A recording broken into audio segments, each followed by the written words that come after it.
नमः। मत्सर्वगुरुभ्यो नमः।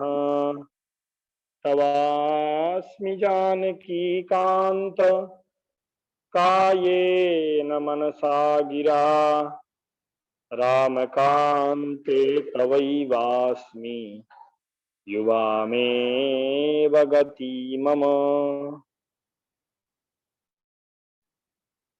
श्रीवेङ्कटेशं करिशैलनाथं श्रीदेवराजं घटिकादृसिंहं कृष्णेन साकं यतिराजमीडे स्वप्ने च दृष्टान् मम देशिकेन्द्रान् यतीश्वरं प्रणम्याहं वेदान्तार्यं महागुरुं करोमि बालबोधार्थं यतीन्द्रमतदीपिकाम् सीतानाथसमारम्भाम् श्रीरामानन्दार्यमध्यमाम् अस्मदाचार्यपर्यन्ताम् वन्दे गुरुपरम्पराम्। यत्र यत्र रघुनाथकीर्तनं तत्र तत्र कृतमस्तकाञ्जलिं बाष्पवारि परिपूर्णलोचनं मारुतिं नमत राक्षसान्तकम्। श्रीगुरुभ्यो नमः।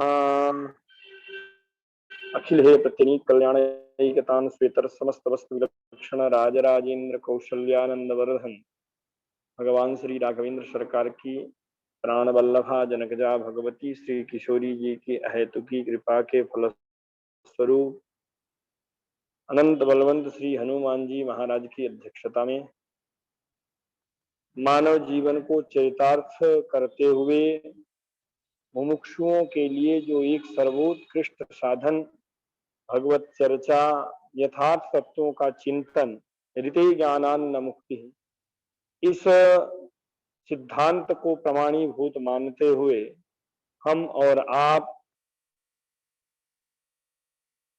प्रत्येक दिन के सत्र में यतीन्द्रमत दीपिका नामक ग्रंथ का चिंतन करते हुए क्रमशः आगे बढ़ रहे हैं। सप्तम अवतार जिसमें धर्मभूत ज्ञान की चर्चा की गई है, धर्मभूत ज्ञान के स्वरूप को जानने के अनंतर धर्मभूत ज्ञान है क्या, अब सामान्यतया चिंतन करने के अनंतर अब उसके लक्षण इत्यादि पर विचार कर रहे हैं, क्या स्वरूप हो सकता है। सर्वम ज्ञानम स्वतः एव प्रमाणम, जिस धर्मभूत ज्ञान की चर्चा हम लोगों ने पूर्व में की है, उस धर्मभूत ज्ञान के विषय में कहते हैं कि यह ज्ञान जो है स्वतः प्रमाण और स्वयं प्रकाश होता है।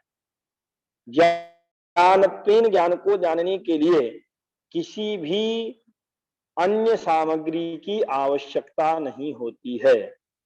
ज्ञान जिस रूप में परिणत होगा, जिस विषय का हमें ज्ञान होगा, उस तद विषयक ज्ञान हेतु उस विषय की आवश्यकता हो सकती है, परंतु ज्ञान के लिए, ज्ञानत्वेन जो ज्ञान है, उस ज्ञान के लिए अन्य किसी सामग्री की आवश्यकता नहीं है।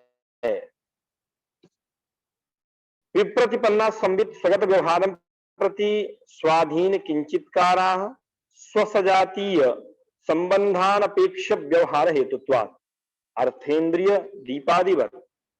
इसमें विप्रतिपन्न है जो, जिन्हें यथार्थ बोध नहीं है, उनकी चर्चा करते हुए कहा कि ज्ञान अपने सभी व्यवहारों के प्रति स्वाधीन है, स्वगत व्यवहारं प्रति स्वाधीन, क्योंकि स्वजातीय संबंधान अपेक्ष व्यवहार हेतुत्वात्, अपने व्यवहारों के लिए उस ज्ञान का कैसा व्यवहार होना है, किस रूप में वह परिणत हो रहा है, यह बात एक अलग है। वह जब व्यवहार अवस्था अवस्था में आएगा तो उसके लिए विषय की, इंद्रियों की उसे आवश्यकता होगी उस रूप में परिणत होने में। परंतु जैसे दीप को प्रकाशित होने के लिए अन्य किसी प्रकाश की आवश्यकता नहीं होती है, जहां पर दीप का प्रकाश कर दिया जाए अन्य सभी पदार्थों को वह प्रकाशित करता है, परंतु उसे प्रकाशित होने के लिए अन्य किसी पदार्थ की जैसी आवश्यकता नहीं होती, उसी प्रकार ज्ञान को भी सजातीय वस्तु की अपेक्षा नहीं होती है। अपने ही समान अन्य किसी पदार्थ के द्वारा ही उसका प्रकाश होगा, वह अस्तित्व में आएगा, उसका बोध होगा, ऐसा नहीं है। इस पर एक प्रश्न अब जो उठा कि न चक्षु आलोकयोः सजातीयत्वम् आहंकारिक तैजसयोः भेदात्। कहा कि नेत्र और प्रकाश इन दोनों के द्वारा ही किसी भी पदार्थ का हमें चाक्षुष प्रत्यक्ष होता है, ज्ञान होता है, दर्शन होता है। तो जैसे दोनों एक दूसरे के प्रति सापेक्ष हैं, वैसे ही ज्ञान के लिए भी इंद्रियों की अपेक्षा, प्रकाश की अपेक्षा हमें स्वीकार करना चाहिए। इन्हें सजातीय मान करके हमें व्यवहार कर लेना चाहिए। चक्षु आलोकयोः सजातीयत्वम्, इन दोनों का सजातीयत्व व्यवहार करें और इनके द्वारा ही बोध होता है, इस प्रकार की कल्पना करनी चाहिए। ऐसा आक्षेप होने पर कहा कि इति चेत न, ऐसा आप नहीं कह सकते। क्यों? क्योंकि आहंकारिक तैजसयोः भेदात्, जो चक्षुर इंद्रिय है और जो प्रकाश है, इन दोनों को आप सजातीय नहीं मान सकते, क्योंकि इंद्रियां सात्विक अहंकार से ही जन्य होती हैं, राजस अहंकार सहकृत सात्विक अहंकार से इंद्रियों की उत्पत्ति है। इस विषय का हम लोगों ने पूर्व में चिंतन किया है। और इससे इतर जो तेज है तामस अहंकार से जन्य है, राजस अहंकार सहकृत तामस अहंकार से जन्य है। तो दोनों पदार्थ ही अलग है, तो इन दोनों में सजातीयत्व कल्पना एक कपोल कल्पना ही है, इसके इतर कुछ नहीं है। कारण कि चक्षुर इंद्रिय आहंकारिक है और प्रकाश जो है वह तेजस है, इसलिए दोनों का भेद स्पष्ट है, तो इसे कारण स्वीकार नहीं किया जा सकता।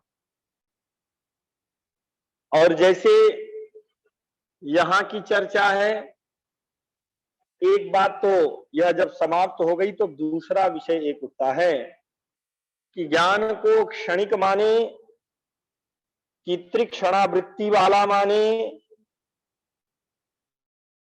कि उसकी व्यवहारिकी सत्ता ही प्रातिभाषिक उसको माने, ऐसा मान करके सर्वम मिथ्यात्वम एव ब्रह्म मात्रम एव सत्यम, ब्रह्म सत्यम जगन मिथ्या, यह जो अद्वैतियों का एक चिंतन करने का क्रम है, उस क्रम के आधार पर ज्ञान को मिथ्या माने, व्यवहारिक ही माने, और इन सब के द्वारा ज्ञान के एक स्वरूप का यह चिंतन ग्रंथकार ने यहां किया कि अनेन ज्ञानस्य क्षणिकत्वम त्रिक्षणावस्थायित्वम प्रातिभाषिक व्यवहारिकस्यापि मिथ्यात्वम, और आगे उसी ज्ञान के विषय में जो संभव है, नैयायिक लोग जो परतः प्रामाण्य स्वीकार करते हैं उसकी चर्चा किया कि परतः प्रामाण्यम ज्ञानस्य एव आत्मत्वम इत्यादि पक्षाः निरस्ताः। अनेन माने इस प्रकार से। अब वो प्रकार तो यहाँ पर बताया नहीं है, केवल सिद्धांत की चर्चा की गई ग्रंथकार ने। थोड़े से विषय को स्पर्श करके सिद्धांत की बात कही कि इन प्रकार के और भी अन्य तर्कों से जो ज्ञान को स्वयं प्रकाश नहीं मानते उनका मत जैसे खंडन हुआ, उसी प्रकार अन्य तर्कों से ज्ञान को जैसे बौद्ध क्षणिक मानते हैं तो उनका क्षणिक भी निरस्त है। नैयायिक त्रिक्षणावृत्ति मानते हैं, वह भी हमें स्वीकार नहीं है। अद्वैत वेदांती व्यवहारिक पक्ष में ब्रह्मेतर जितना भी ज्ञान है, ब्रह्म ज्ञान से इतर जितना है, सब व्यवहारिक होने के कारण जो मिथ्या स्वीकार करते हैं वह पक्ष। नैयायिकों का ज्ञान के विषय में जो परत प्रामाण्य है वह पक्ष। ये सारे के सारे पक्ष निरस्त होते हैं। स्तंभा स्तंभा इत्यादि धारा बाहिक ज्ञानम तु एकम एव। उसमें बताते हैं कि हम जब किसी भी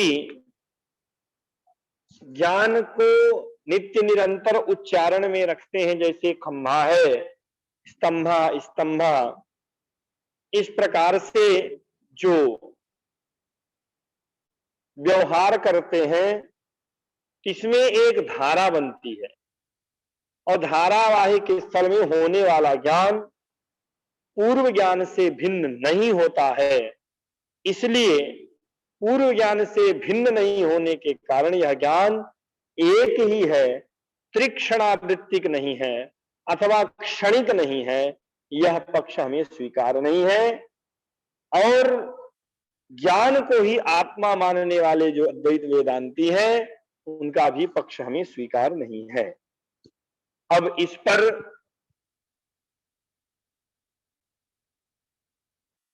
कुछ टीकाकारों ने जो विचार किया उस पर सरल शब्दों में समझने का जो प्रयास किया जाए तो ज्ञान के विषय में ज्ञान की जो प्रामाणिकता है, तो ज्ञान स्वतः प्रमाण है अथवा परतः प्रमाण है, इसी विषय में मतभेद है। नैयायिकों का अलग है, अद्वैत वेदांतियों का अलग है, मीमांसकों का अलग है, बौद्धों का अलग है। तो यहाँ के ग्रंथ में जो चर्चा में बात आई तो नैयायिकों के द्वारा जो ज्ञान का स्वतः प्रामाण्य स्वीकार किया गया है उसी बात का खंडन ग्रंथकार ने यहाँ पर किया। उनके यहाँ पर ज्ञान में, ज्ञान अर्थात प्रमा, और प्रत्येक पदार्थ का एक धर्म होता है। तो जैसे ज्ञान माने प्रमा, तो प्रमा में एक प्रमात्व विशेष धर्म है, प्रमात्व नामक एक गुण है, और उसी प्रमात्व नामक गुण के द्वारा प्रामाण्यों में गुण आता है। प्रत्यक्ष, अनुमान और शब्द जिसकी चर्चा हम लोगों ने की, ऐसे प्रत्यक्षादि जितने भी ज्ञान हैं इन ज्ञानों में प्रमात्व बुद्धि की यह प्रत्यक्ष प्रमा है, यह अनुमिति प्रमा है, यह शाब्दी प्रमा है। इस प्रकार की बुद्धि को स्थापित करने में जो प्रधान कारण है वह प्रमाणों के द्वारा आता है। प्रमाकरणम प्रमाणम, जैसे प्रत्यक्ष ज्ञान में इंद्रियार्थ सन्निकर्ष है, शाब्द बोध में शब्द प्रमाण है, अनुमिति में अनुमान है। तो जैसे शाब्दबोध के प्रामाण्य के समय में शब्द का जो स्वतंत्र वक्ता, शब्दों का जो उच्चारण करने वाला है वह वक्ता स्वतंत्र है, और स्वतंत्र वक्ता जो पुरुष है उसी के द्वारा ये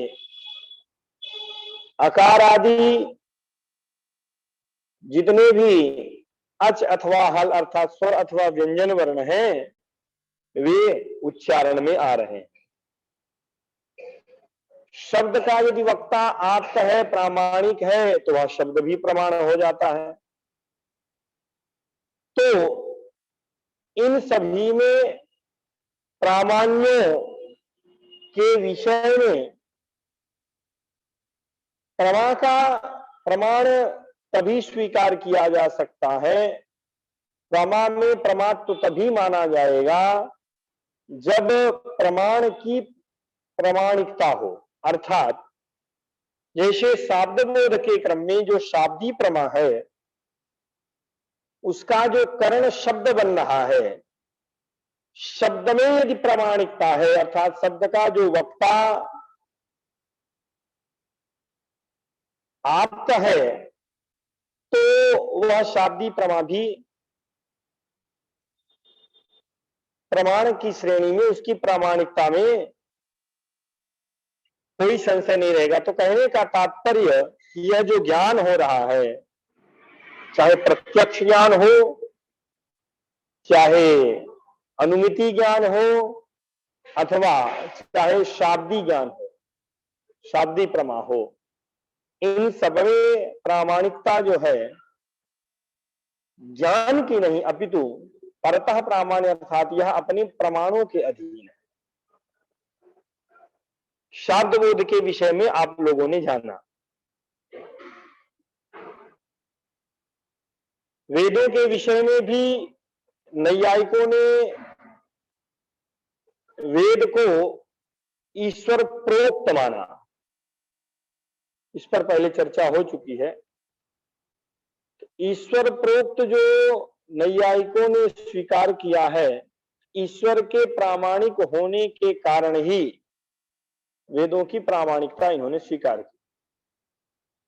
किसी अन्य वाक्य में वक्ता के आप्त होने पर उसके द्वारा कहे गए शब्दों में जो शाब्दबोध होगा, जो ज्ञान होगा, उसकी प्रामाणिकता स्वीकार की जाएगी।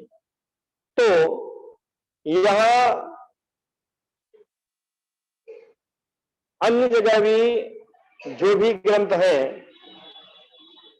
इन सब में शाब्दी प्रमा के समान ही प्रत्यक्ष प्रमा और अनुमिति प्रमा में भी ज्ञान का परतः प्रामाण्य है, ऐसी उनकी मति है, ऐसा उनका सिद्धांत है। और इसी बात का खंडन ग्रंथकार ने यहां पर अपने सिद्धांत के आधार पर कहा कि ज्ञान का एक स्वभाव ऐसा है, विशिष्ट एक स्वभाव है कि जो पदार्थ जैसा होता है उसी रूप में वह परिणत हो जाता है।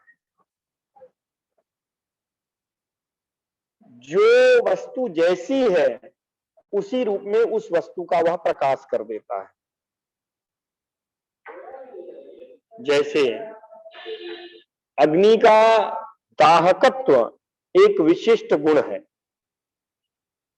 वह उसके स्वभाव में है। उष्ण स्पर्शवत् तेजः, गर्म ऐसी अनुभूति अग्नि का स्पर्श करने से होगी ही होगी। तो जैसे उसका एक धर्म ही है उष्ण स्पर्श का, उसी प्रकार से ज्ञान में भी जो उसका प्रामाण्य है वह स्वाभाविक है, किसी के द्वारा आरोपित नहीं है। कहां फिर की जो भ्रमस्थल है, रज्जु में सर्प का भान होना, स्थाणु में पुरुष का भान होना, ऐसी अवस्था में आप क्या कहेंगे?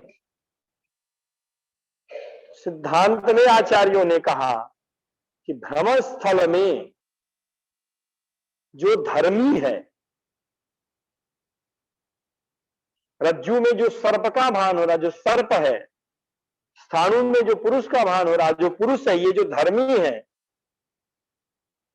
तो धर्मी का ज्ञान जो है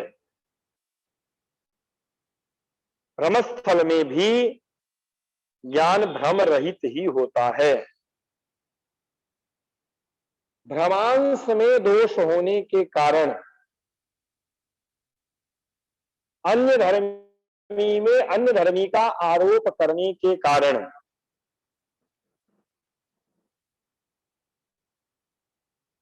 उसी प्रकार से अप्रामाणिकता आती है जैसे अग्नि का एक स्वाभाविक धर्म है दाहकत्व, फिर भी एक होती है चंद्रकांत मणि। चंद्रकांत मणि की एक विलक्षण विशेषता है कि यदि उसको हाथ में ले लिया जाए तो फिर दाह नहीं होगा, चाहे आप अग्नि में ही स्पर्श करें, अथवा औषधियों के प्रभाव से अथवा मंत्रों के प्रभाव से यह देखा जाता है कि अग्नि का दाहकत्व प्रतिबंधित हो जाता है। हम सब सुनते भी हैं, होलिका के विषय में उसे वरदान प्राप्त था और कई बार उसने इसका परीक्षण भी किया था कि अग्नि में जाने पर दाह नहीं होता। अब उसका कारण चाहे वरदान हो, चाहे औषधि हो, चाहे मंत्र हो, चाहे चंद्रकांत मणि हो, जो कुछ भी हो, उसके कारण ऐसा भ्रम होने लगा कि अग्नि में दाह ही नहीं है, परंतु ऐसा है नहीं। उस मणि के द्वारा, उस औषधि के द्वारा, उस मंत्र के द्वारा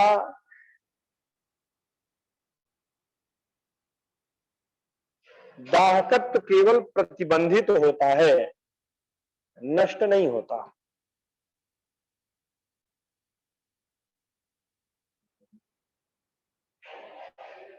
उसी प्रकार से विष आदि सर्प आदि दंश के बाद मंत्रों के प्रभाव से विष की क्षमता जो है वह प्रतिबंधित हो जाती है। विष है ही नहीं ऐसा नहीं, उसका प्रतिबंध हो जाता है।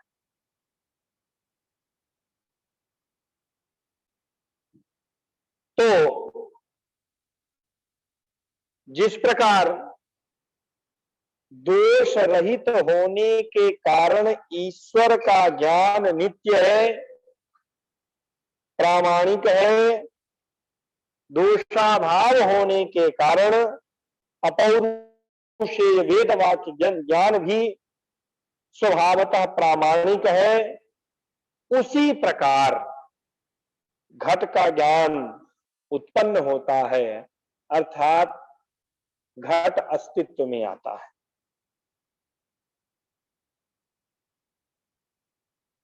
इस ज्ञान का जो विषय है घट, वह प्रकाश में आया।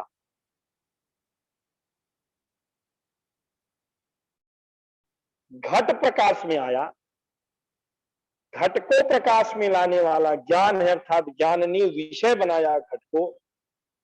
तो जैसे दीपक विषय बनाता है जिन जिन पदार्थों को, उनका उनका प्रकाश होता है, परंतु दीपक को प्रकाशित होने के लिए अन्य किसी की आवश्यकता नहीं होती। वैसे ही ज्ञान जिन जिन को विषय बनाएगा उन वो वे पदार्थ प्रकाश में आएंगे।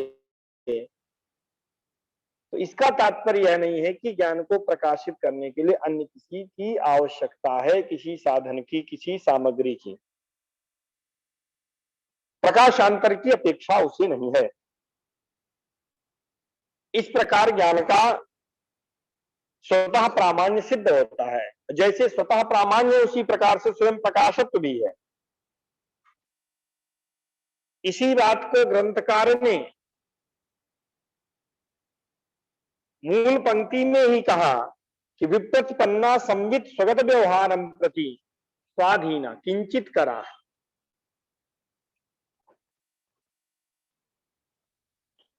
अपने विषय में होने वाले व्यवहारों के प्रति स्वाधीन प्रकाश है, क्योंकि विषयों को प्रकाशित करने के लिए विषय की आवश्यकता है, इंद्रिय की आवश्यकता है, परंतु अपने व्यवहार के लिए हाँ, ज्ञान का कोई विषय नहीं होगा, इसलिए उसकी प्रतीति नहीं होती है। किसी न किसी विषय के रूप में प्रकाशित होता है, यह बात एक अलग है। जैसे आप कह सकते हैं कि दीपक में रहने वाला प्रकाश दीपक है किस काम का, बस वैसी ही बात यहाँ की है कि ज्ञान किसी न किसी विषय को ही प्रकाशित करेगा। ज्ञानत्वेन ज्ञान जब किसी विषय को प्रकाशित नहीं करेगा तो उसकी अनुभूति अत्यंत कठिन है। बस इतनी सी बात समझना है। और एक दृष्टांत से टीकाकार ने कहा कि घट ज्ञान अपने प्रकाश के लिए अपने सजाती किसी दूसरे घट के ज्ञान की अपेक्षा नहीं रखता है, अपितु वह अपने से भिन्न विजातीय जिस आत्मा में उसका प्रकाश होगा, जिस आत्मा में उसका बोध होगा, ऐसे विजातीय विसजातीय आत्मा की अपेक्षा करता है। इसी प्रकार इंद्रियां अपने व्यवहार के लिए इंद्रियांतर की अपेक्षा नहीं करती हैं, अपितु अपने से भिन्न उस इंद्रिय के प्रति जो भी कारण होगा उसकी अपेक्षा, जैसे चक्षुरिंद्रिय है, अपने प्रकाश के लिए वह आलोक की अपेक्षा करेगी। त्वग इंद्रिय है, स्पर्श से आपको बोध होता है, उसके लिए विजातीय किसी न किसी पदार्थ में रहने वाले गुण की, गर्म है कि ठंडा है, कठोर है कि मृदु है, इन सब की अपेक्षा करेगी। साथ ही रसनेन्द्रिय है, वह रसनेन्द्रिय अपने प्रकाश के लिए, अपने व्यवहार के लिए अन्य किसी इंद्रिय की अपेक्षा न करते हुए पदार्थों में रहने वाले गुण की अपेक्षा करे। अंधेरे में भी रस का बोध हो सकता है, प्रकाश की आवश्यकता नहीं। अंधेरे में स्पर्श का ज्ञान हो सकता है। इस प्रकार से इंद्रियां अपने व्यवहार के लिए अपने से भिन्न, अर्थात इंद्रिय से भिन्न, इंद्रिय की अपेक्षा नहीं करेगी। जिसका चाक्षुष प्रत्यक्ष होना है तो चक्षुरेंद्रिय के लिए रसनेन्द्रिय कोई कारण नहीं बनेगी। देख करके जो आपको ज्ञान होना है उसके लिए श्रोत्रेंद्रिय कोई भी कारण नहीं बन सकती, अथवा श्रोत्रेंद्रिय के लिए चक्षुरेंद्रिय कोई कारण नहीं बनेगी। इंद्रियांतर की अपेक्षा वहां पर होती ही नहीं।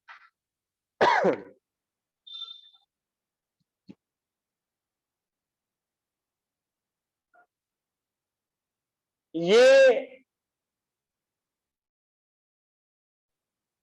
सहकारी कारण जो है, कभी आलोक होगा तो आलोक माने प्रकाश, और चक्षुरिंद्रिय दोनों विजातीय है। रसनेन्द्रिय में रहने वाला पदार्थों में जो गुण है वह गुण मधुर, अम्ल, कटु, कषाय, तिक्त, ये जितने बताए गए लवणादि षडरस, ये रसनेन्द्रिय से भिन्न जाति वाले विजातीय है। जब हो गया तुम्हारा पूरा इतना जल्दी? फिर से करो उतना, और घूमने चल दिए। बैठो जल्दी करो, जप और करो, जप करिए संध्या के समय।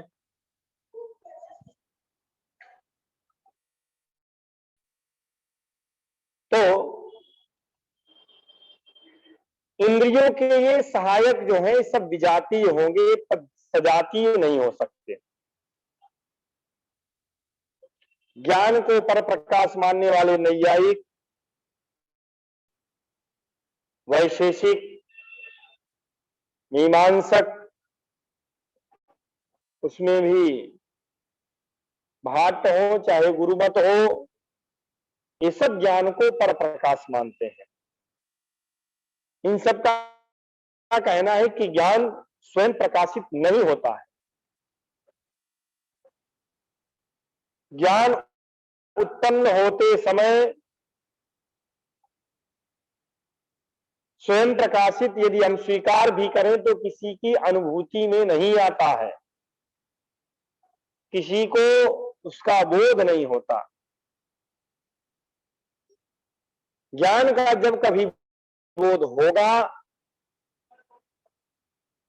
जैसे ज्ञान उत्पन्न हुआ था, ज्ञान ने किसी को यदि विषय बनाया, तो उत्पन्न होने के बाद दूसरे ज्ञान से उसका प्रकाश होता है। जैसे ज्ञानत्वेन ज्ञान बना रहा है, लेकिन घटक ज्ञान के बाद घट विषयक ज्ञान, ऐसा उसका प्रकाश होता है। यह घट है, ऐसा ज्ञान होता है। उत्पन्न होने के बाद उसका मानस प्रत्यक्ष होता है। नैयायिकों ने जो माना ही आत्मा मनसा युज्यते मनः इंद्रियेण इंद्रियाणि विषयेभ्यः, तो वैशेषिकों और नैयायिकों का ऐसा मानना है कि ज्ञान जब किसी पदार्थ को अपना विषय बनाता है, तब उसके बाद उसका मानस प्रत्यक्ष होता है और वह आत्मा में होता है। और इनके यहाँ की प्रक्रिया जो त्रिक्षणावृत्ति है, प्रथम क्षण में यह घट है ऐसा ज्ञान होगा, उस समय वह ज्ञान स्वयं प्रकाशित नहीं होता है, और द्वितीय क्षण में घटक ज्ञानवान अहम, मैं घट को जानता हूं, मैं घट ज्ञान वाला हूं, मुझे घट का ज्ञान है, इस प्रकार का जो मानस प्रत्यक्ष होता है, तो इसके द्वारा पूर्व क्षण में उत्पन्न जो घटक ज्ञान है, पूर्व क्षण में उत्पन्न घटक ज्ञान मानस प्रत्यक्ष के द्वारा प्रकाशित होता है। मैं घट को जानता हूं, ज्ञान के समान ही मानस प्रत्यक्ष के द्वारा पूर्व क्षण में उत्पन्न, जैसे घट का मानस प्रत्यक्ष होता है, वैसे ही ज्ञान के समान इन वैषयिक ज्ञान के समान जो अतीन्द्रिय चक्षु घ्राण रसना श्रोत्र त्वक, इन इंद्रियों के द्वारा जिसका ज्ञान नहीं होता, ऐसे सुख और दुख इनका भी मानस प्रत्यक्ष होता है। इस प्रकार स्वयं प्रकाश, इसका कैसे स्वीकार किया जाए? मानस प्रत्यक्ष ज्ञान तो स्वयं प्रकाश करके मान लिए, लेकिन उसकी जो अनुभूति है वह मानस प्रत्यक्ष से ही होती है। तो स्वयं प्रकाश न मान करके दूसरे के अधीन होने से परतः प्रकाश स्वीकार करना चाहिए, यह इनका ऐसा मानना है। और उसी बात पर ग्रंथकार कहते हैं कि मानस प्रत्यक्ष यदि ज्ञान का ग्राहक होता है तो वह अनुभूत भी होता, जैसा आपने कहा। परंतु यदि आप चिंतन करके देखें, आप थोड़ा सा दिमाग लगाएं, तो मानस प्रत्यक्ष अनुभूत होता ही नहीं, अनुभूति का विषय ही नहीं। मानस प्रत्यक्ष ज्ञान का ग्राहक ही नहीं। ज्ञान के प्रत्यक्ष के लिए, ज्ञान के प्रकाशित होने के लिए मानस प्रत्यक्ष की कल्पना ही व्यर्थ है, क्योंकि ज्ञान स्वयं ही अपने आप को प्रकाशित करता है। इसलिए मानस प्रत्यक्ष को स्वीकार करने की आवश्यकता नहीं, अथवा ज्ञान के ग्राहक के रूप में मानस प्रत्यक्ष की कल्पना करने से एक अनवस्था दोष बन जाएगा। अनवस्था दोष आप सबने पहले सुना ही है। जैसे घटम अहम जानामि, यह जो मानस प्रत्यक्ष हो रहा है, इस ज्ञान के प्रति भी एक अन्य कारण की हमें कल्पना करनी पड़ेगी और उस कल्पित ज्ञान के लिए पुनः हमें एक अन्य ज्ञान की कल्पना करनी पड़ेगी और इस प्रकार कल्पना करते करते करते उसका अवकाश कहीं पर होगा ही नहीं। तो एक अनवस्था दोष यहां पर उपस्थित हो रहा है। मानस प्रत्यक्ष का भी ग्राहक अन्य कोई मानस प्रत्यक्ष होगा, पुनः उस मानस प्रत्यक्ष को प्रकाशित करने के लिए अन्य मानस प्रत्यक्ष की कल्पना, पुनः उस मानस प्रत्यक्ष को प्रकाशित करने के लिए अन्य मानस प्रत्यक्ष की कल्पना, ऐसे करते हुए अनवस्था दोष यहां पर उपस्थित होता है। तो अनंत अपेक्षा न करते हुए, जो अनंत अपेक्षा है इसी को अनवस्था कहते हैं। तो यह ठीक है ही नहीं। नैयायिक है जो ज्ञान को मानस प्रत्यक्ष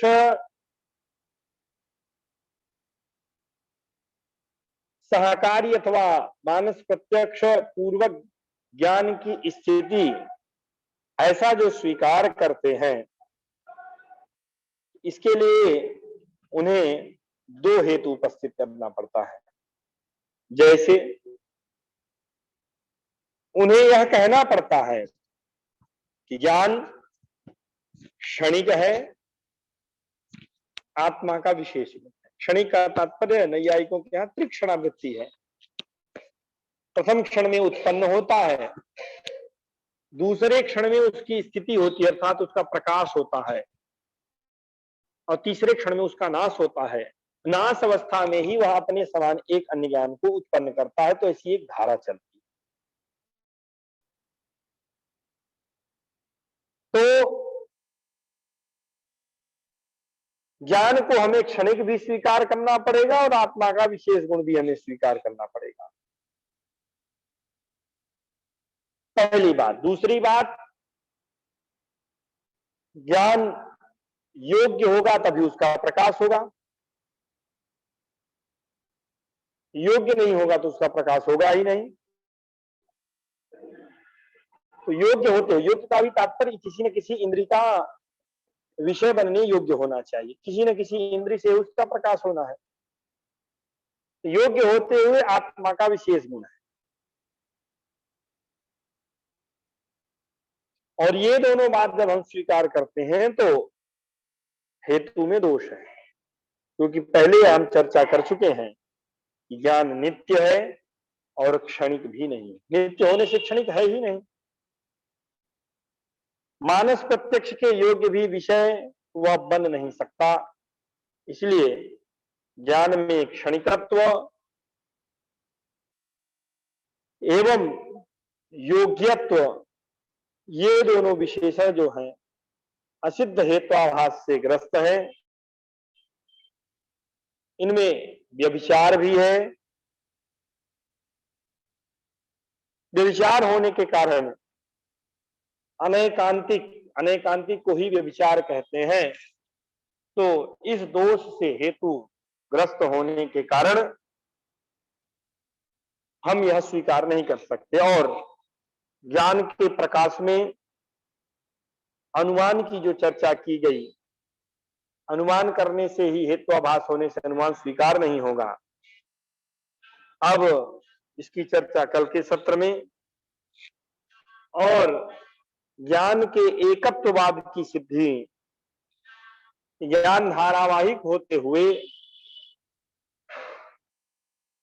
त्रिक्षणावृत्ति स्वीकार करते हुए उसका नाश होता है, वह उत्पन्न होता है, यह क्रम स्वीकार करने योग्य नहीं है। इस विषय पर अब चर्चा कल के सत्र में। आज के विषय में किसी की कोई जिज्ञासा है तो आप लोग पूछ सकते हैं।